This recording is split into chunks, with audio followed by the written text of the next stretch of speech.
ගොඩක් තියෙනවා. හරිද? සාමාන්‍යයෙන් කෙනෙක්ට දැක ගමන් හිතෙන්නේ මේක වර්ග පදේ ප්‍රසාරණය කළා මොකක් හරි ගේමක් ගහලා හදන්න පුළුවන් කියන්නේ. එහෙමත් පුළුවන් ප්‍රශ්නයක් නෑ. ඊට වඩා වෙන ක්‍රම වලට යන්න උත්සාහ කරන්න. අපි එහෙමත් හදමු. එක හොඳ ක්‍රමයක් තමයි මේක ඇතුලේ මේ තියෙන පද වලට මේ කොහොමද ඇතුලේ තියෙන බලය අඩු වෙලා කොහොමද වැඩි වෙන්න ඕනේ? ආදේශ කරන්න පුළුවන් කොහොමද? cos වර්ගයේ θ කියන්නේ මොකක්ද? යන්නේ තියෙන sin වර්ගයේ θ කියන්නේ මොකද? මොකද එහෙම දාපු ගමන් අපි දන්නවා කෝණය වැඩි වෙනවා. sin වර්ගයේ θ කියන්නේ එක ඍණ cos 2යි θ බෙදීම දෙක. දැන් මොකද කරන්නේ? මෙතන cos වර්ගයේ වර්ගයනේ තියෙන්නේ. එහෙනම් පරිස්සමෙන් අරගෙන ඉන්න මෙතෙන්ට දාන්න. ඒ කියන්නේ 1 ධන cos 2යි θ බෙදීම දෙකේ සම්පූර්ණ වර්ගය. minus. අතන මොකද වෙන්නේ? 1 ඍණ cos 2යි θ. සම්පූර්ණ නමුත් ඊයේ තියෙන වර්ග හැම තියෙන මොකද යාට මොකද වෙනසක් වුනේ නැහැ. මෙහෙම ලියලා මේක චුට්ටක් සුළු කරන්න. සුළු කරනවා කියන්නේ මෙතනින් 4න් එකක් එළියට එනවා. ඇතුලේ වර්ග පද දෙකක ප්‍රසාරණයක් තියෙන්නේ මුල් පදයේ වර්ගය. පද දෙකේ ගුණිතයේ දෙගුණයි. අග පදයේ වර්ගය. cos වර්ගයේ 2යි. minus මෙතනත් 4න් එකක් එනවා. ප්‍රසාරණය කරොත් දෙතින් 1 ඍණ cos 2යි තියෙන සම්පූර්ණ වර්ගය. මුල් පදයේ වර්ගය. පද දෙකේ ගුණිතයේ දෙගුණයි. අග පදයේ වර්ගය. ඊළඟ වර්ගයක් හිටියා. දැන් මේක පුළුවන් තරම් සුළු කරන්න 4 එකකින් ගුණ කරගම මේ දෙන අඩු වෙනවා කැපිලා යනවා. හරිද? 4 එකකින් ගුණ කරගම මේ දෙන කැපිලා යනවා. දන්නවද නේ? අපව මොකද වෙන්නේ? මෙන්න මෙතන මේ දෙන්නයි මෙතන එනවා. ඒකට භාගයයි cos 2යි තියෙනවා. 4 එකක් කැපිලා ගියා. හරිද? මේ ධන එකයි මෙතන ඍණ එකයි කැපිලා යනවා. මෙතන ඍණෙන් ගුණ කරගම මොකද වෙන්නේ? ධන භාගය.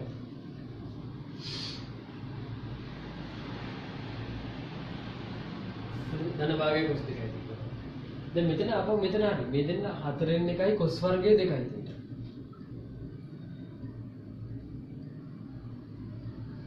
ආයතන මොකද වෙන්නේ? ඍණ 4න් එකයි cos වර්ගයේ 2යි තියෙනවා. අන්න බලන්න ඒක කැන්සල් වෙනවා. එකපාර ලියන්න මම මේ ඔයගලන්ට තේරෙන්නේ නැහැ කියන එක ලියන්න. අර 4න් එක වගේ ඒ දෙන කැන්සල් වෙලා ගියා. අන්තිම ඉතුරු වෙන්නේ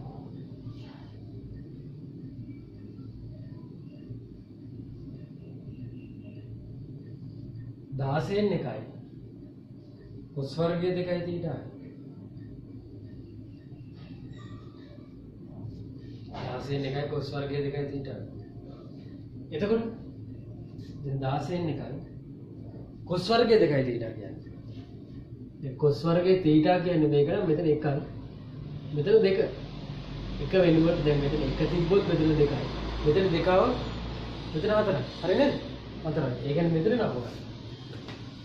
එක ධන cos 4යි θ.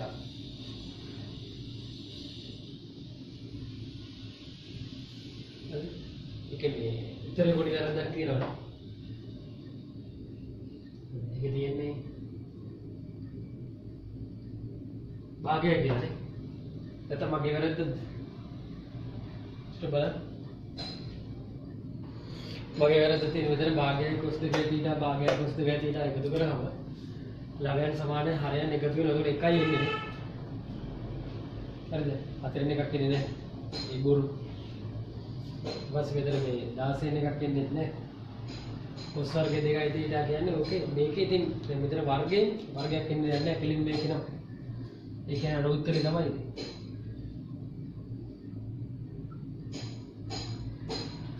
හරිද? දැන් ඊට පස්සේ වෙන ක්‍රමයකටත් මේක try කරන්න. ප්‍රශ්න දෙන ගමන් වෙන ක්‍රමයකටත් මේක try කරන්න. අර උත්තරේ මට කලින් වැරදීමක් වුණේ මෙතන. මේ දෙක එකතු කරාම 4න් එකයි කියලා. මේ දැන් භාගයක් දැන් භාගයක් ආවෙම මෙතනද? දැන් මෙහෙමනේ දැන් මේ දෙක ගුණ කරාට පස්සේ දැන් මේක දෙකකින් ගුණ කරන්න. ඒකට 4න් එක ගුණ කිරීම දෙක. භාගය cos 2යි තිබ්බ. ආයි මෙතන තේසෙල්ලම වෙනවා. මේක ගුණ කිරීම මේක. භාගය cos 2යි තිබ්බ. හරිද? ওই විදිහට නෝ උත්තරේ නෝ වෙන ක්‍රමයකට try කරන්නේ. තව ක්‍රමයක් බලමු. මේක ළමයින්ට හිතෙන්න පුළුවන් ක්‍රම. අතුල සාධක කරනවා. අතුල වර්ග දෙහිකාන්තරයේ සාධක ලියන්න පුළුවන් නේද? මෙහෙමනේ තියෙන්නේ.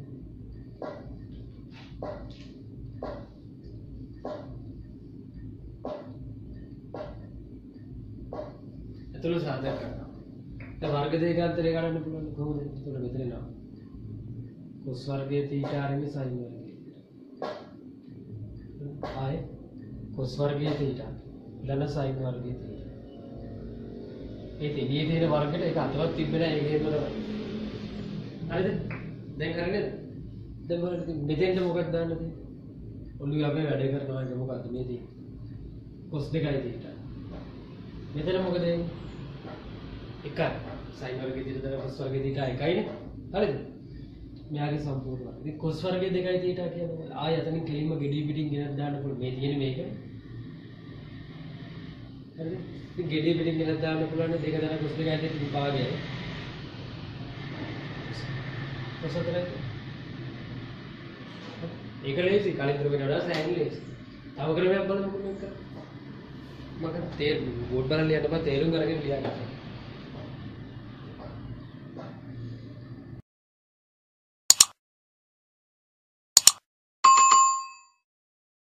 හරිද? දැන් cos වර්ගයේ θ කියන්නේ මොකද? අතන තියෙනවනේ කෙලින්. කෙලින් මේක ගෙනලා දැම්මා. එකතන cos 2යි θ බෙදීම දෙක. දෙකේ ලක්ව පැත්තෙන් ඉදිරියට. ගුණ කිරීමේ ප්‍රශ්නයක් නෑ. හරිද? දෙකයි. cos වර්ගයේ 2යි θ කියලා මම ඉස්සෙල්ලා කිව්වා. මෙතන θ නම් මෙතන 2යි. මෙතන 2 නම් මෙතන 4යි. 4යි. ඒ කියන්නේ 2යි. cos 4යි θ.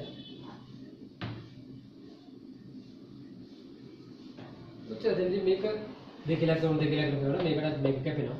එක ආයෙ රිඩින් ගුණ කරාට පස්සේ එක දාලා cos 2යි θ. මේක ඍණ cos 4යි θ.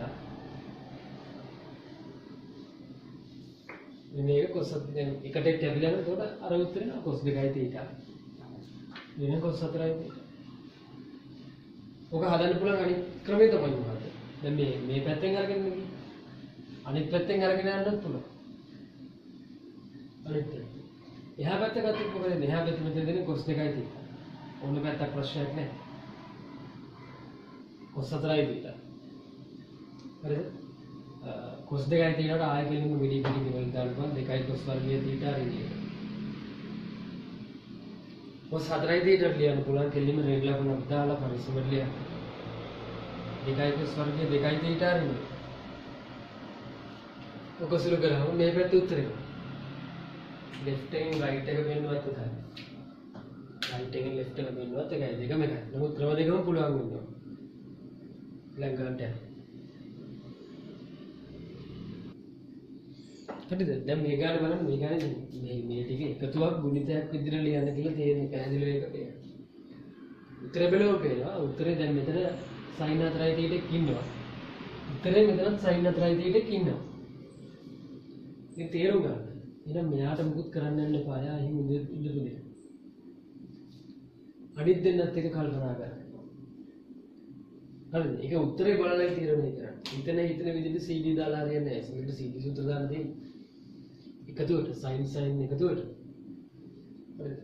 මෙයා උත්තරේ පේන්න තියෙන නිසා යා නිකන් තියාගන්න. බොහොම සරල දෙයක් නේ කරන්න තියෙන්නේ මොකක්ද? මේ විදිහට දාන්න sin දන sin කියන්නේ 2යි sin cos 2යි sin. ඒතකොට c දන d කියන්නේ මොකද? මෙයා c වගේ. මෙයා d වගේ. c දන d බෙදීම 2යි. ඒ කියන්නේ 8යි θ 2යි විතර මෙතන sin 4යි θ. cos මේකෙන් මේක අඩු කරපු ගමන් ඒතකොට 2යි θ ඍණ 6යි θ. බෙදීම ඒ කියන්නේ ඍණ 4යි θ බෙදීම 2යි. ඒ කියන්නේ ඍණ 2යි θ. මෙතන cos ඍණ θ කියන්නේ cos θ නේ. මෙතන cos 2යි θ. ඒක වැඩක් නෑ. මෙතන sin 6යි θ. sorry sin 4යි θ කලින් තිබ්බේ කියලා. දැන් මේ දිනගේ උත්තරේ හැටියට එන්න sin 4යි θ කෙලියට ගන්න. එතකොට ගම මෙතනවා 1 ධන 2යි cos 2යි θ කියලා. sin 4යි θ. ඉනයින් තමයි ඊළඟ කොටස කරන්න තියෙන්නේ. ඉනයින් දැන් කොටස් කියන්නේ ඉනයි ඉතින් මෙන්න මේක පාවිච්චි කරලා sin theta sin 2යි theta sin 4යි theta sin 6යි theta ඉනයි මෙන්න මේක එනවා කියලා කියනවා. ඉනයි කියන එකේ තේරුම කලින් කරපු කොටස භාවිත වෙන්න ඕනේ. කලින් කරපු කොටස භාවිත වෙන්න ඕනේ. නැත්නම් වැඩක් නෑ. දැන් කොහොමද කියන්නේ 9 කරනු? මෙච්චරනේ බොහොම සරල කේස් එක. මේ කියන්නේ කොහොමද? 9 ඉන්නේ. මේක කොහොමද? එයා තමයි දොප්පු කරේ. ඒ කියන්නේ sin theta නේ මිලුගේ. අපිට ඔප්පු කරා මේක සමානයි මේක කියලා ඒක පිළිම ගෙනලා දාන්න මුතින්.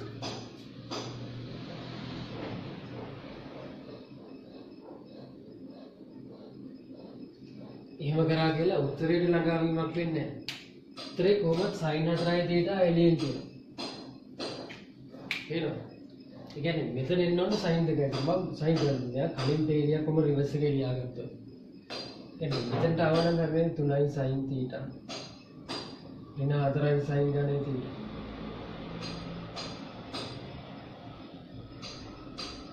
අපේ උත්තරේ බලන්න. අපේ උත්තරේ මේ කැලේ තියෙනවා.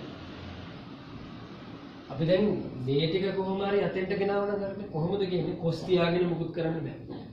එහෙනම් sin theta වුන්නේ එළියෙන්ද cos 2යි theta sin කරන්න තියෙන එකම එක සූත්‍රය. මොකක්ද? cos 2යි theta වලට දාන්න පුළුවන්. 1 ඍණ 2යි sin වර්ගය.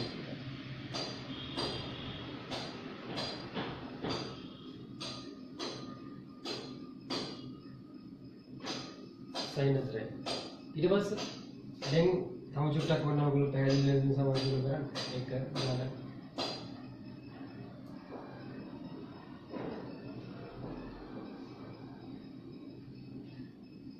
හරිද? එතකොට දැන් බලන්න 3 එනවා. තව මම හිතන්නේ මේකයි 2යි 3යි sin theta නේ ඇතුළේ ගුණ කරන්නේ.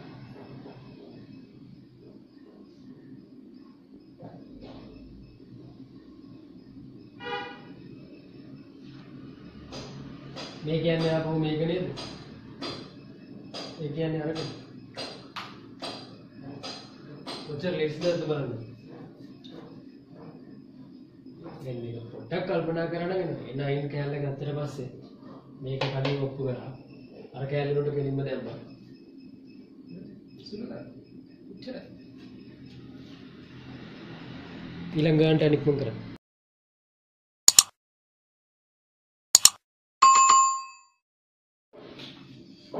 ඊළඟ ගාන තියෙන්නේ cosec theta ආදන cot theta අරගෙන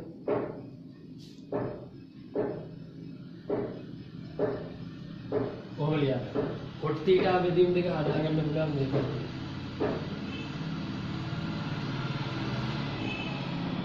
cos theta බෙදීම් දෙක හදාගත්තා නම් මෙතන cosec theta කියලා එකට sin theta. මෙතන cos theta යට sin theta. කොහොමද පොදු හරය ගන්න දෙයක් නැහැ පොදු වගේ හැදිලානේ තියෙන්නේ.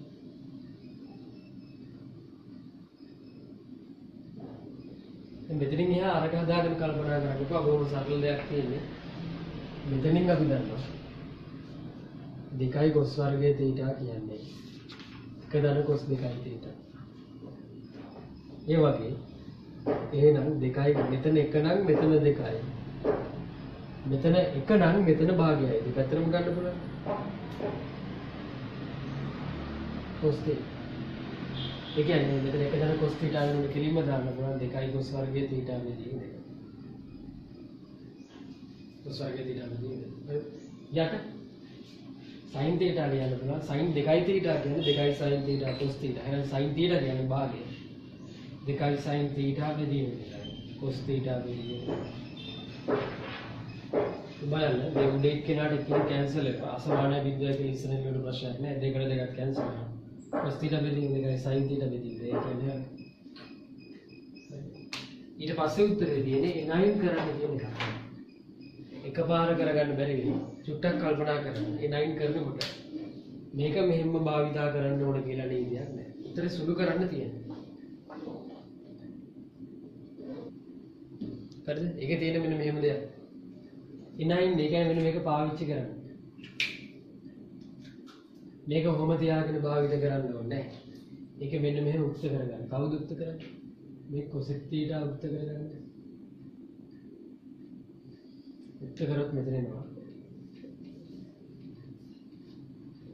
උත්තරයක් දීලත් නැහැ. මේක නිකන් සුළු කරන්න. සුළු කරන්න කියන්නේ මේ දිග ප්‍රකාශන කොට තාපඩක් සුළු කරලා දෙනවා. තේරෙනවද? එච්චර වැඩි කියන්නේ. cosec theta වෙනුවට කිරීම ගෙඩි පිටින් මේක අතාරින්න පුළුවන්. cosec theta වෙනුවට ඒක අතාරින්න.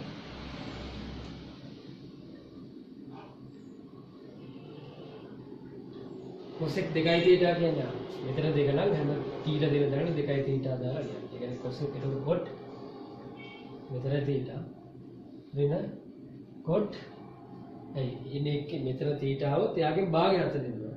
ඊතර එක කෙනා මතෙන්ට එනවා. ඊළඟට ඒ cosec 2 theta. ඊළඟට cosec 4 theta කියන්නේ cot 2 theta. sorry මෙතන එක කෙනා මතෙන්ට එනවා මෙතන 2 theta.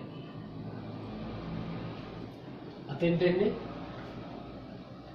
ධන ඍණ cot 4 theta. ඊළඟ cosec 8 theta කියන්නේ මෙතන 8 දැම්මොත් 8 බෙදීම දෙක මෙතන 4 theta. ඒ කියන්නේ cot 4 theta. හරි. එහා පැත්තේ දෙනවා ඍණ cot 8 theta ම තමයි. ඊට 16 තමයි මෙතන 16 දැම්මොත් මෙතන 8. මෙතන 16ම තමයි ඍණ cot 16 theta. බලන්න මේක කැන්සල් වෙලා නේද?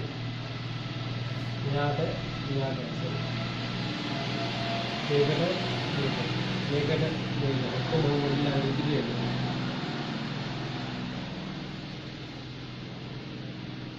සුළු කරනවා කියන්නේ ඒක තමයි. ලොකු ප්‍රකාශනයක් පොඩි ප්‍රකාශනයක් විදිහට ලියනවා. හරිද? මෙයාගෙන් හැම මේ ප්‍රකාශනෙන් මේ පදයට වෙනම ආදේශ දාන්න තියෙනවා. වෙනම ආදේශ දාගෙන යනවා. එච්චර.